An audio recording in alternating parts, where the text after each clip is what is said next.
pour soutenir leurs camarades de Bombay qui sont en grève depuis 3 jours. Ils ont été dispersés à coups de grenades, Yacine, lacrymogènes par les forces de l'ordre qui les ont forcés à retourner dans le campus social seulement lors de ces échauffourées. Un agent des renseignements généraux a été séquestré par les étudiants grévistes qui posent comme condition pour sa libération le retrait pur et simple des troupes de la police du campus de l'université de Bombay.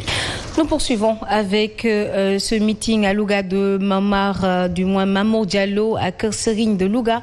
Un militant de Moustapha Diop a été tout simplement poignardé sur la poitrine. Daouda Sow, âgé de 24 ans, marié et père d'un enfant, a été poignardé à la poitrine au meeting de Mamour Diallo au quartier Kersering Louga Sud, à côté du domicile du maire sortant Moustapha Diop. Il se trouve actuellement aux urgences de l'hôpital Amadou Sakhir Mbaye de Louga.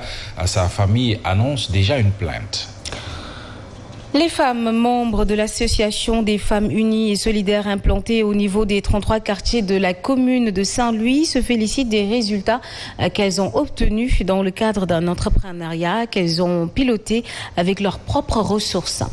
Elles ont mis à profit cette exposition de leurs activités pour faire un plaidoyer et prier pour une campagne électorale sans violence. Écoutons à ce propos Madame Djain Kumbawad, formatrice porte, qui a porté déjà leur voix au micro justement de Babacar Rignon. Également que les autorités de la région et de la commune surtout puissent venir voir ce que nous faisons. Parce qu'en fait, si on parle de décentralisation, il y a des compétences qui sont transférées. Et ce que nous faisons avec les femmes, l'encadrement que nous faisons, normalement, c'était du domaine de la commune. Donc si nous le faisons à leur place, il est intéressant qu'ils puissent venir voir ce que nous faisons. Et on est sur la bonne voie, parce que si on nous accorde un peu plus de crédit, on pourra aller plus loin. On ne pourrait pas terminer sans parler des locales qui tout simplement demandaient à la population d'être sereine, de faire en sorte qu'il n'y ait pas de violence. Parce que nous, les mamans, s'il y a des violences, c'est nous qui souffrons le plus. Parce que c'est nos enfants qui sont les cobayes, ce sont les enfants qui vont se battre et on aimerait vraiment qu'il y ait une paix sociale. Donc on demande au maire actuel, aux futurs candidats, vraiment de faire en sorte qu'il y ait zéro violence pendant cette campagne. Nous poursuivons toujours en plus bref avec ce soupçon de scandale dans la gestion de la SAR. Le journaliste Cherye Rimsek évente un deal qui risque donc de corser la situation déjà difficile des consommateurs sénégalais. Selon lui, la société africaine de raffinage SAR, alors qu'elle a un besoin de financement de 60 milliards, s'est engagée dans une recapitalisation qui va coûter 350 milliards de francs à ses actionnaires, mais également aux deniers publics. Et pendant ce temps, Yacine, l'actionnaire Locafrique, qui refuse de cautionner cette forfaiture destinée à gratifier de commissions certains au détriment des intérêts de l'entreprise, s'est vu attraire en justice pour abus de minorité. La société a aujourd'hui une dette de 75 milliards de francs CFA et des pertes de l'ordre de 59 milliards de francs CFA. Cherye Rimsek accuse même la direction actuelle de cette entreprise stratégique d'avoir passé à la faveur de l'arrêt métal une commande de l'ensemble des produits blancs estimé à 200 milliards de francs CFA sans appel d'offres et à l'insu du conseil d'administration. Et sur cette affaire de la SAR, le leader du mouvement Leral Askanui dénonce une mainmise d'hommes d'affaires véreux qui cherchent à paralyser la boîte. Selon Omar Faye, Leral Askanui, ces derniers trouvent comme stratégie une politique de recapitalisation de la SAR avec plus de 300 milliards de francs CFA au moment où la boîte n'aurait besoin que de 60 milliards. Omar Faye, que je vous propose d'écouter. Il y a une situation extrêmement catastrophique qui se passe au niveau de la SAR. Un lobby d'hommes d'affaires véreux ayant un passé douteux qui veulent tout faire pour créer les conditions d'une chute absolument lourde pour Macky Sall. En faisant quoi? En tentant actuellement de créer la paralysie au niveau de cette boîte aussi stratégique. La SAR n'a besoin que de 60 milliards. Il cesse les conditions pour parler d'une politique de recapitalisation de 300 et quelques milliards. Alors que le pays souffre. Regarde ce qui se passe avec les chauffeurs, tout récemment. Regarde les denrées de première nécessité qui ne cessent d'augmenter. Regardez ce qui se passe à l'université. Et à cela, il s'ajoute maintenant la situation au niveau de la SAR. Mais qu'est-ce que ces gens-là veulent actuellement dans le pays? Uniquement pour extirper celui qui assure actuellement les 34% des actionnaires, en l'occurrence Khadimba de Locafrique. Ça, le peuple sénégalais ne l'acceptera pas. Pour les imbier d'un petit lobby, d'une minorité de personnes qui ne cessent que ses intérêts, qui veulent créer les conditions de déstabilisation de notre pays, ça, il n'est pas question. Et nous voulons que très rapidement, que le président de la République prenne ses dispositions par rapport à la SAR. Sinon, l'irréparable va se produire. À l'instant, Morfaï du mouvement Leral Askan Wi et puis le Sénégal, c'est beaucoup plus illustré dans la lutte contre la corruption. Tels sont les propos du directeur général du GIABA qui tient son 3e forum régional des parties prenantes du GIABA. L'objectif pour ses partisans est d'identifier les manquements publiés par le GAFI lors de son dernier rapport. Kim Labalou Abba est avec Alioune Badara Sonko. Le FNAC fait son travail et toutes les conclusions qui ont été tirées de ce rapport, bien entendu, vont intéresser les partis qui sont dans la lutte contre la corruption. Et je pense que les autorités compétentes pourront se saisir de ces conclusions et mener des actions conséquentes. Le Sénégal est bien entendu l'un des meilleurs élèves du GIABA et dans tous les compartiments de la lutte, dans tous les aspects de la lutte, y compris la corruption, le Sénégal fait des efforts. Même si ce n'est pas une lutte qui est facile, mais le Sénégal continue à faire des efforts pour atténuer, sinon éradiquer ce fléau de corruption. Et pour une justice équitable, FRAPP et plusieurs organisations envisagent une marche de protestation cet après-midi. Il s'agit, Yacine, pour eux de dénoncer ce 2 poids 2 mesures dans le traitement de certains dossiers judiciaires. Les camarades de Guy Marius Sagna en conférence de presse hier. Écoutons à ce propos Babacar Koli, porte-parole du jour au micro d'Alassane Baldé. Nous prions que la justice puisse ouvrir le dossier, en tout cas, de ces 6 détenus qui sont en prison. Je fais allusion à Babacar Diop, à Vie Diop, à Dioula Sow, Mamadou Niang, Sedina Mohamed Ndiaye et Alioune Badara Koli. Et Ousmane Mataoufal, effectivement. Et en tout cas, dans les bonnes conditions, parce que nous sommes dit que effectivement, il y en a parce que nous sommes dans cette situation effective que nous avons constaté que ceux qui disent qu'il y en a parce qu'on ne peut pas admettre ces situations qu'en train de vivre nos frères, nos sœurs.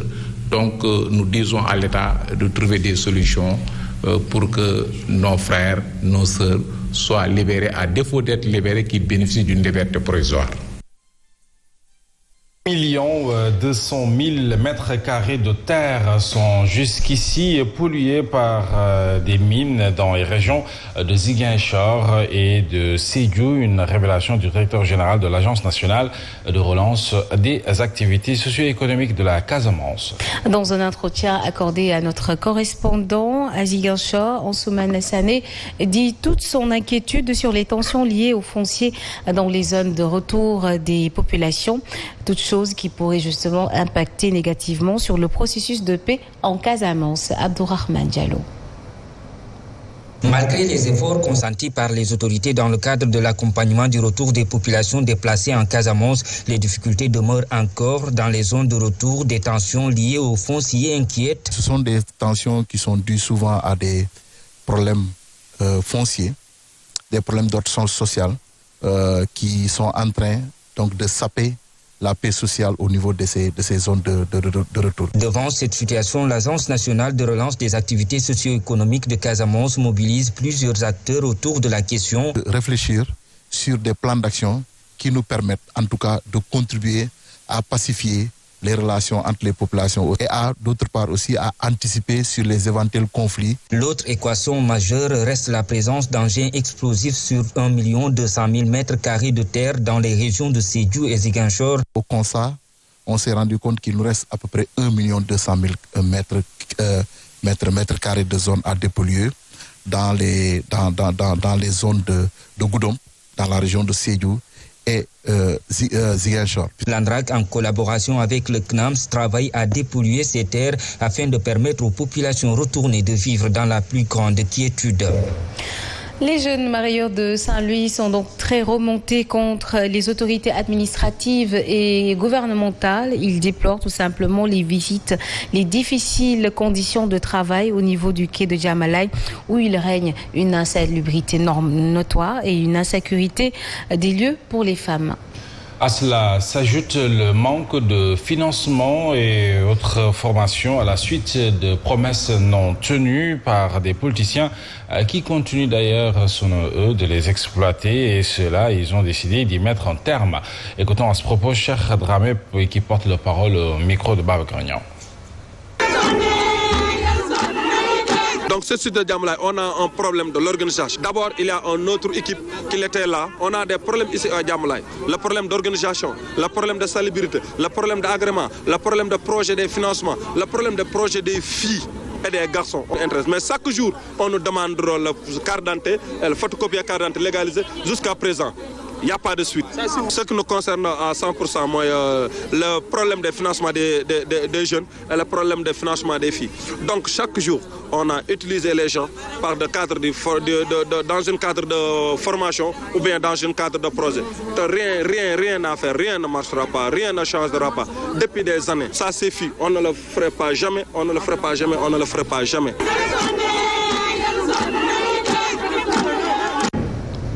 Et nous allons à Hambourg justement pour parler de ces accidents en mer et assurer la sécurité des pêcheurs. La Société des infrastructures de réparation navale a octroyé aux pêcheurs de Joal une embarcation à fibre de verre qui vise à améliorer aussi les conditions de travail des pêcheurs. Hambourg, Alioud Badara Sonko.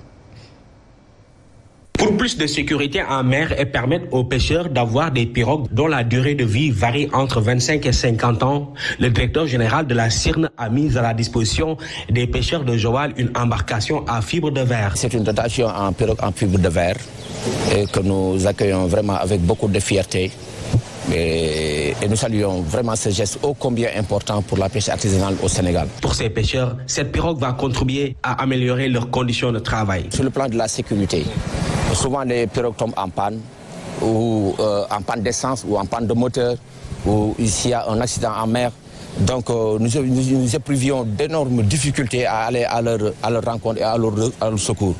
Donc la dotation de cette pirogue en fibre de verre, comme je dis tantôt, facilite les ayants droit donc, à s'occuper mieux de leurs pères qui sont en détresse en mer. Ces pêcheurs de Joal ont aussi salué ce programme lancé par la Société des infrastructures de réparation navale qui consiste à renouveler le parc piroguier du Sénégal.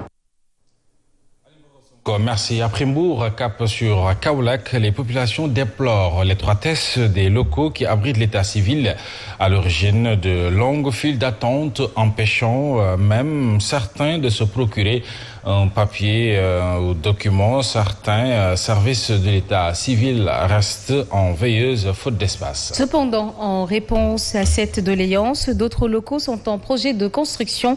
La pose de la première pierre a eu lieu sous la présence des autorités municipales. Alioun Khan. Les populations kaolackoises réclament un centre d'état civil. Nous nous excusons de cet élément qui n'est pas fin prêt. Nous y reviendrons.